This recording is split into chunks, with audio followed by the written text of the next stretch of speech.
Assembly రోజున governor ప్రసంగం రోజున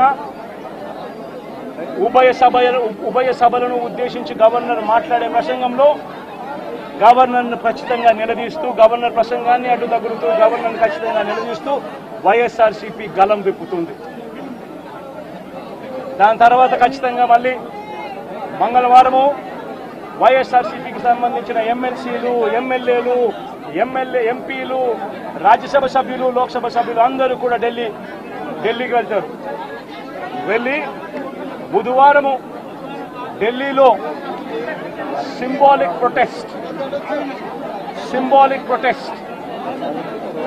సింబాలిక్ ధర్నా ఢిల్లీలో చేసే కార్యక్రమం కూడా చేస్తాం.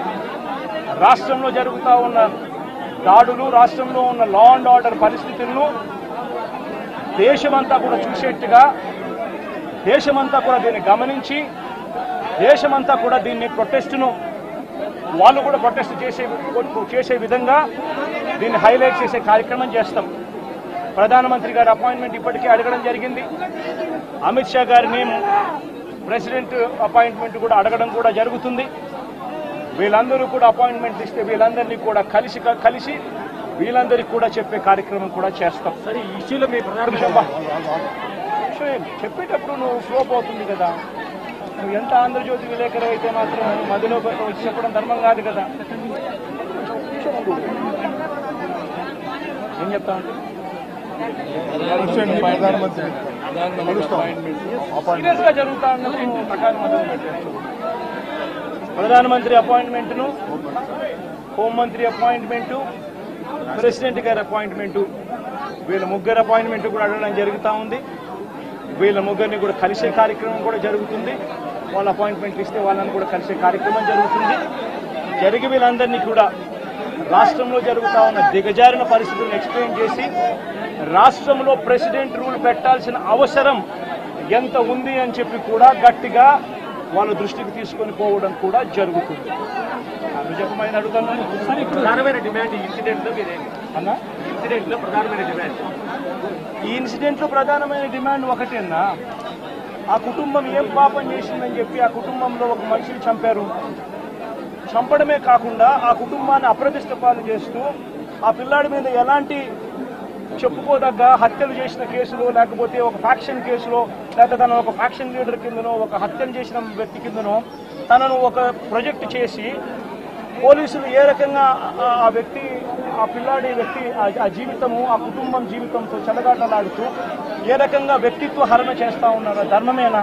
రేపు మీకైనా కానీ ఎవరైనా కూడా ఇదే మాదిరిగా చేసి మీరు హత్య కాబట్టి సింపతైజ్ చేయాల్సింది పోయి సింపతైజ్ చేయకపోగా మీరు హత్య రాజకీయాలు చేసే వాళ్ళు అన్నట్టుగా, మీరు ఫ్యాక్షన్ రాజకీయాల్లో ఉన్నట్టుగా, మీరు ఇంతకు ముందు ఏదో చేశారని చెప్పి తప్పుడు ప్రచారం చేసి ఆ తప్పుడు ప్రచారంలో భాగంగా మిమ్మల్ని చంపారని చెప్పి మీ మీద చేస్తే మీకు నచ్చుతుందా? కనీసం పోలీసులు అనే వాళ్ళు ప్రేక్షక పాత్ర వీరి చంద్రబాబు నాయుడు అనే వ్యక్తి క్షమాపణ చెప్పాలి. మోస్ట్ ఇంపార్టెంట్ థింగ్, రాష్ట్రంలో జరుగుతూ ఉన్న దాడులను తాను ఖండించి క్షమాపణ చెప్పి ఇక మీదట ఇలాంటి పరిస్థితులు ఉండవు అని చెప్పి ప్రజలకు భరోసా ఇవ్వాలి. వైఎస్ఆర్సీపీకి ఓటు వేసిన వాళ్ళకు కూడా భరోసా ఇవ్వాలి. ఎందుకనంటే ఈరోజు ముఖ్యమంత్రిగా తాను ఉన్నాడు అని అంటే కేవలం వైఎస్ఆర్సీపీ నుంచి కూడా ఒక 10% ఓట్లు అటువైపున తన మోసానికి అటువైపున నమ్మి అటువైపున పోయిన ఓట్లే కదా. ధర్మంగా అది కదా ఈ మాదిరిగా చేయడం. మొట్టమొదటిసారిగా చంద్రబాబు నాయుడు క్షమాపణ చెప్పాలి. పోలీసులు వాళ్ళ విధులు నిష్పక్షపాతంగా చేసే విధంగా పోలీసులు అడుగులు ముందుకు వేయాలి. ఇవన్నీ జరిగే దానికోసమే ఒత్తిడి తీసుకొని ఢిల్లీకి వెళ్ళి ధర్నా చేస్తారట. మీ కార్యకర్తను చంపేస్తే ఢిల్లీకి వెళ్ళి మీరు ధర్నా చేస్తున్నారే, మరి మీ సొంత చిన్నాన్నను చంపేసినప్పుడు మీరు ఢిల్లీలో ఎందుకు ధర్నా చేయలేదు న్యాయం కోసం? జగన్మోహన్ రెడ్డి గారు సమాధానం చెప్పాలి. ఒకవైపు ఇక్కడ అసెంబ్లీ జరుగుతుంది. అసెంబ్లీ జరుగుతున్న సమయంలో మీరు అసెంబ్లీలో ఉండకుండా ఉండే ధైర్యం మీకు లేక ఇలా సాకులు వెతుక్కొని మీరు ఢిల్లీ వెళ్తామంటున్నారే. అంటే అసెంబ్లీలో ఏ బిల్లు ప్రవేశపెట్టినా అది ప్రజలకు వ్యతిరేకమైన అది పాస్ అయిపోవాలనా? మీరు ఉన్నదే 11 మంది. కనీసం ఆ బిల్స్ మీద డిస్కషన్ మీకు అవసరం లేదా? మీరు కొట్లాడాల్సిన అవసరం లేదా? ఏం ఆలోచన చేస్తున్నారు జగన్మోహన్ రెడ్డి గారు? అసలు ఈ వెనుకొండలో జరిగిన హత్య కూడా పొలిటికల్ మర్డర్ ఇది కానే కాదు, ఇది వ్యక్తిగత మర్డర్ అని కూడా అంటున్నారు కదా. మేము ఏదో సాక్షి మీడియానో లేకపోతే టీడీపీ మీడియానో పట్టుకొని మాట్లాడడం లేదు. మా ఎంక్వైరీలు మేము చేసుకొని న్యూట్రల్ మీడియాతో లోకల్గా మేము మాట్లాడిన తర్వాత మేము వచ్చిన కన్క్లూషన్ ఏమిటి అంటే ఇది వ్యక్తిగత మర్డర్. మొన్నటి వరకు కూడా హత్య చేసిన వాళ్ళు, హత్య గురైన వాళ్ళు ఇద్దరూ వైసీపీతోనే ఉన్నారు. మరి అలాంటప్పుడు ఇది పొలిటికల్ మర్డర్ ఎలా అవుతుంది? ఈ పొలిటికల్ మర్డర్ అని మీరు చెప్పి మీరు ఢిల్లీకి వెళ్ళి ధర్నా చేస్తున్నారా? దేనికి? మీ ఉనికి కాపాడుకోవడం కోసం, మీ పార్టీ కోసం అని చెప్తున్నారు. ప్రజలు ఏం ఆలోచిస్తారు? ఈరోజు వరదలు వస్తున్నాయి మన రాష్ట్రంలో, వారిని వెళ్ళి పరామర్శించాలని మీకు అనిపించలేదు. కానీ వ్యక్తిగత మర్డర్లో మీ పార్టీకి సంబంధించిన ఇద్దరు కొట్టుకొని చచ్చిపోతే ఈరోజు మీరు ఢిల్లీకి వెళ్ళి ధర్నా చేస్తారా? ప్రజల కోసం మీరు ఎందుకు నిలబడలేదు? మీ పార్టీ వాళ్ళు ఓటేస్తే మీరు గెలిచారా? మీ పార్టీ వాళ్ళ కోసమే మీరు ముఖ్యమంత్రి అయ్యారా? 5 సంవత్సరాలుగా మీరు ప్రజల కోసం పనిచేయలేదు, కానీ ఈరోజు ఢిల్లీకి వెళ్ళి ధర్నా చేస్తారట.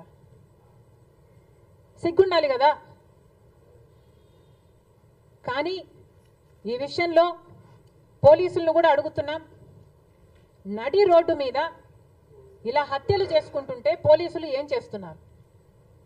ఆంధ్ర రాష్ట్ర పోలీసులుగా మీ బాధ్యత కాదా లా అండ్ ఆర్డర్ మెయింటైన్ చేయడం? ముఖ్యమంత్రి గారు, డిప్యూటీ ముఖ్యమంత్రి గారు చంద్రబాబు గారు, పవన్ కళ్యాణ్ గారిని కూడా ప్రశ్నిస్తున్నాం. మీ హయాంలో నడి రోడ్డు మీద ఇలా మర్డర్లు జరిగితే మీరు బాధ్యులు కారా? మీకు ఆపాల్సిన బాధ్యత లేదా? లా అండ్ ఆర్డర్ ఉన్నట్టా చచ్చిపోయినట్టా మన రాష్ట్రంలో? మళ్ళీ చెప్తున్నాం, మీరు జోక్యం చేసుకోండి, ఇలాంటివి కాకుండా చూసుకోండి. పోలీసులు కూడా అప్రమత్తంగా ఉండాలి. ఈ లా అండ్ ఆర్డర్ సిచ్యువేషన్ని కంట్రోల్ చేయాల్సిన బాధ్యత పోలీసులకు ఉంది, ముఖ్యమంత్రికి ఉంది, డిప్యూటీ చీఫ్ మినిస్టర్కి ఉంది. దయచేసి మళ్ళీ ఇలాంటివి జరగకుండా చూడండి. Thank you.